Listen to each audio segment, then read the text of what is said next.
अस्सलाम वालेकुम।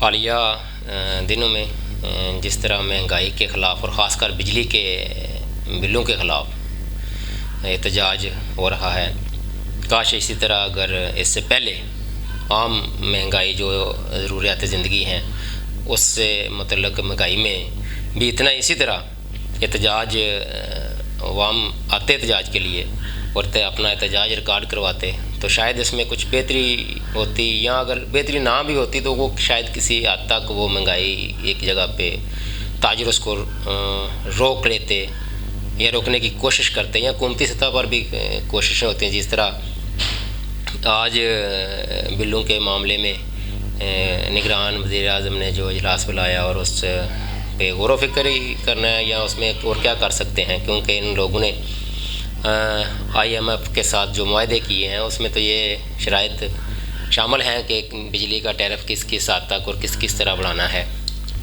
मेरे सामने ये बिजली का बिल पड़ा हुआ, इस पर देखते हैं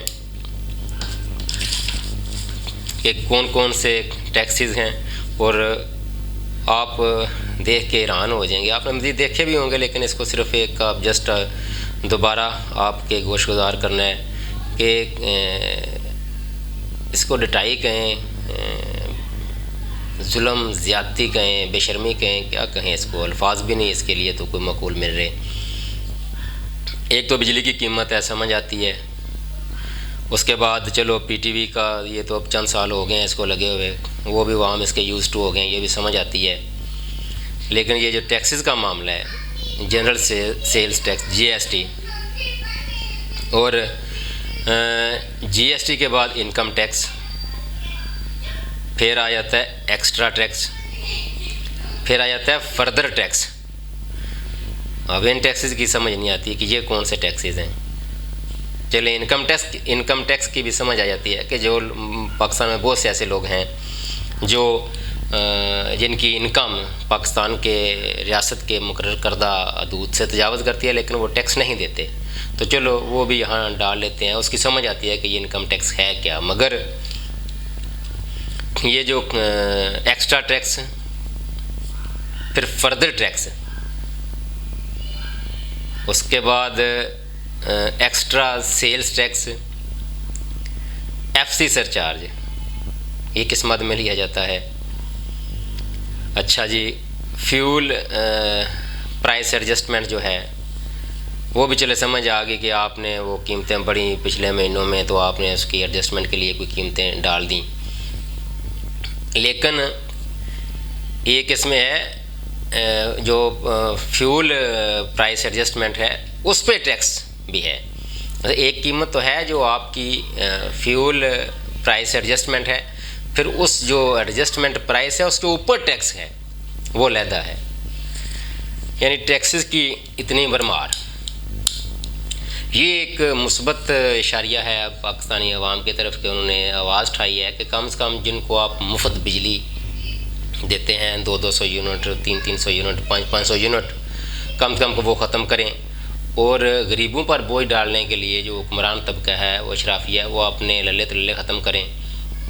देखें, पाकिस्तानी अवाम आज भी और ख़ासकर आम आदमी किसी भी किस्म की कुर्बानी देने के लिए तैयार रहता है अपने वतन के लिए, अपनी कौम के लिए।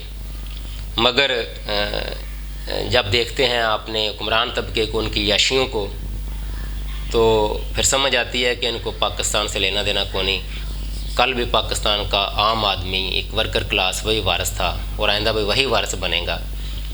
इनसे जान छुड़ाना बड़ा ज़रूरी है। जो आपका हुक्मरान तबका है, एक मखसूस टोला है जिसमें सभी पार्टियों के, इसमें किसी एक पार्टी का जिक्र नहीं है, जिसमें सारी इन पाकिस्तान की पार्टियाँ चलें, एक आध को अगर हम छोड़ भी देते हैं तो वो जो वर्कर क्लास आपको पता ही है किस जमात में ज़्यादा है और जो आम आदमी का सोचती भी है।